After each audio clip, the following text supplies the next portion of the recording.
This time I will be showcasing a build for Monarchs and Goat, and I'll get straight into it. We play 3 Apprentice, 2 Magician of Faith. Basically, you just want to draw the Apprentice Magician, so if they knock it, you don't lose the Magician of Faith, but if they simply just tag it to Apprentice Magician, we can just search Magician of Faith and recycle any spell we have in the graveyard. Next up, we have 2 Spirit Reaper. Spirit Reaper is a great card. It's underrated in the format, and above all else, it's difficult to remove unless the opponent has the correct tools. It can stay and help us tribute. After that, for our little monsters, we're playing Breaker. Breaker can synergize well with Apprentice Magician since when you flip him up, he can put a spell counter, and with that, you can pop 2 cards. Take that from Speed Duel normally. You learned that from there. You play a War Lady because same again, we need a way to remove big monsters and it helps deal with a lot of stuff. We play Sangan, and to couple that off, we have Sinister Serpent. Sinister Serpent plays the same reason for Spirit Reaper, it's hard to remove, and Sangan, well, it's just a staple in the format. For our boss monsters and our actual Monarchs, we only play 5 since we don't really need a lot of Monarchs in the format. Play 2 Testalos and 2 Mobius and a Vampire Lord. The reasoning behind this is that Testalos is we want to play the Monarchs that actually do something, not ones that we can't play. We play Testalos because he can rip cards out of the hand, and Mobius can really help when you're breaking boards.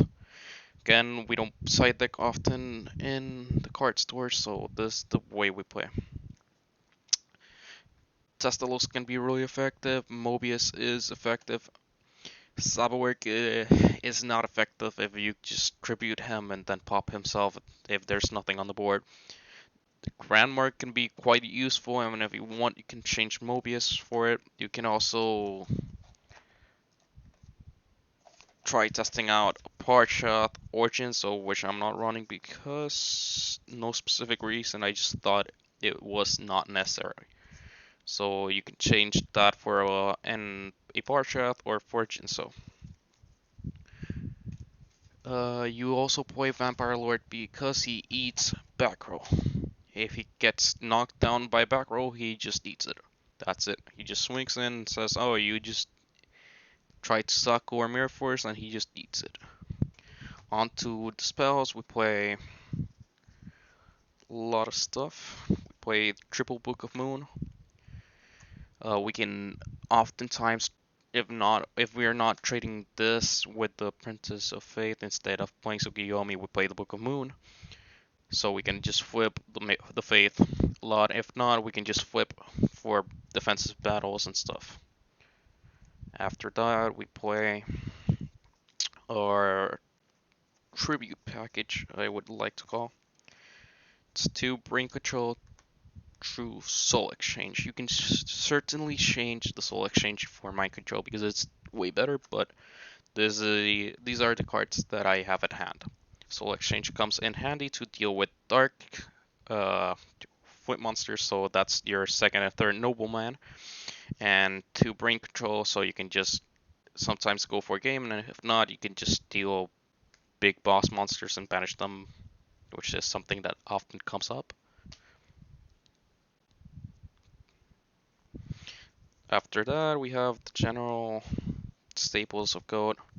We have the draw package, the graceful pot, delinquent. No need to explain that. We play the heavy, the MST. Not a lot of explanation there. We play the Premat, the Snatch. Snatch comes in handy since it's also a way to get your monsters out.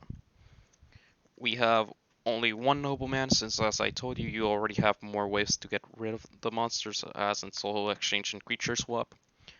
Same reason you have Apprentice, you can just swap the Apprentice and just beat over it. And the scapegoat for the defensive option, we're not playing two scapegoats because it clogs. We're just playing build that's just like that. Yet again, we could swap this for a creature swap, but I don't think it's necessary. Lastly, for the traps, we are playing two Sakus because battle protection is busted. To dust, we can actually change this. We're playing the call, the mirror force, and the ring. Actually, the dust tornado should be changed for a torrential tribute that I don't have at hand right now. This is embarrassing.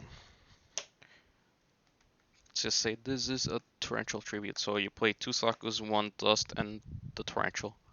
Call of the Hand, the Mirror Force, and Ring of Destruction. The way the deck is built is that you should have no trouble dealing with flip decks.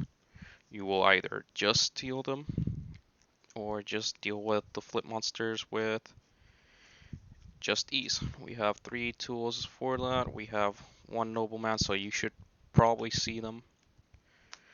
That's it.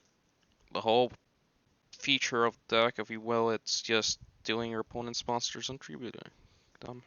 Or if not, maintaining presence on board so you can just trigger your Monarch. So you have that, and you have that.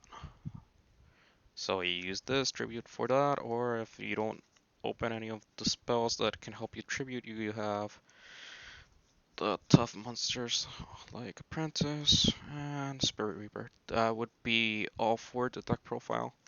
If you have any suggestions, leave them in the comments. Like and subscribe if you want, and if not, have a good one.